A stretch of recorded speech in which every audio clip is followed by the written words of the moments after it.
Hi everyone, good day. This is Miss Kalma, one of the HE teachers at Active Senior High School. In this video, you'll learn the different tips on how to have better food plating. But first, let's define the words food plating. Food plating is the process of arranging and decorating food to enhance its presentation. Improving the presentation of a dish adds value to the dining experience and provides room for a higher marks up on your food.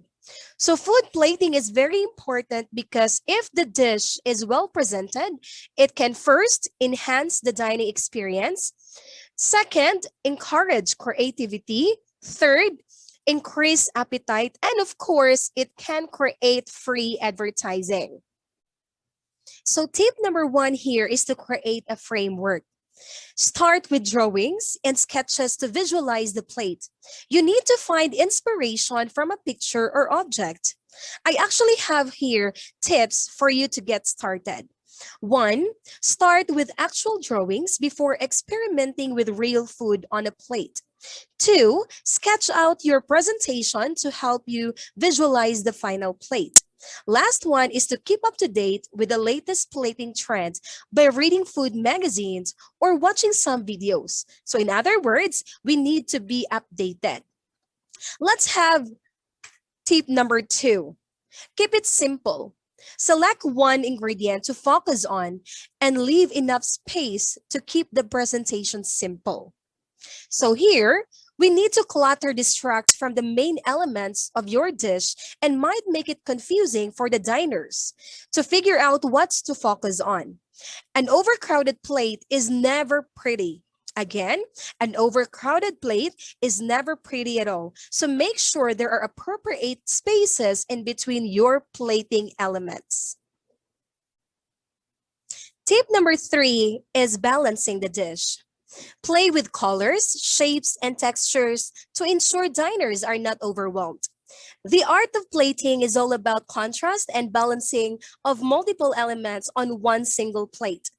There are actually many things you need to consider in order to have a good balance. For example, sauces are better served on the side than directly on the food so that the dish doesn't get soggy. Moreover, we also have flavor and texture. Contrasting them also help avoid tasting boredom.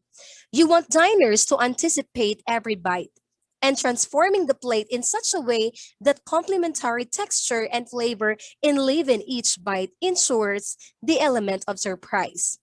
In addition to that, we also have color. Think of how bored you'd be if you were faced with a totally beige plate. Vibrant and contrasting colors naturally attract. We eat first with our eyes, and the rest of our senses follow. Last one here is complexity. The complexity of your food should suit your restaurant clientele. There are many different levels of formality and plating to match. So all you need to have is to match everything that you have in one plate. Tip number four, get the right portion size. Ensure that there is the right amount of ingredients and the plate complements the dish, not too big or small. Strike the right proportion of protein, carbohydrates, and other vegetables to create a nutritionally balanced meal.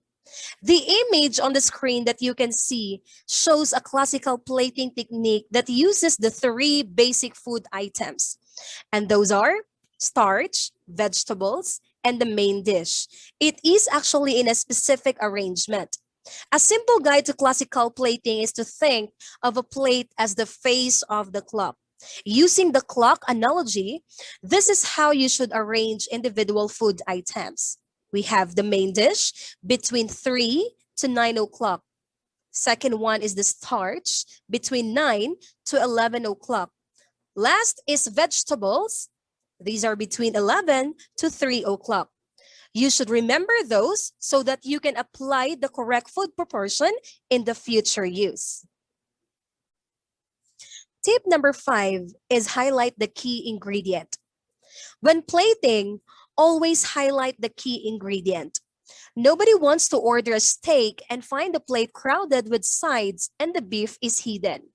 Ensure the main ingredient stands out but pay equal attention to other elements on the plate, such as garnishes, sauces, and even the plate itself. Here are actually a couple of notes to help you put the main ingredient in the spotlight. First, balance the portion size of the three elements of the plate. This is actually in relation of what I told you a while ago. The main dish, starch, and vegetables in a clock analogy. You remember? Second one is make sure the main ingredient stands out among the three elements and not the other way around. Tip number 6, color is king. This plays a significant role. You should always choose a color that will complement your dish. Although white dishware is popular as it provides high contrast for colorful creations, blue, black, red, and yellow plates can look spectacular when paired with the right food. In this digital era, food is easily an experience most people want to capture and share on social media. So let's give them something to remember by providing colorful food arrangements that can instantly elevate the food that you are serving. One tip is to make sure that there is proper color balance, that the green is the first thing that your guest can see. Why? Because it is the color that most people think when it comes to food. The next tip is create with sauces. How are you going to serve your sauce? Aside from creating an additional layer of flavor and depth, sauces are also used for decorative purposes. They act as a visual element that ties all other elements together. The pictures on the screen that you can see show the tips on incorporating sauces to your plate. The first picture, lightly pour or drizzle on the plate over or under the dish. Second picture, create dots on the side of the plate or as a feature on the other side of the plate.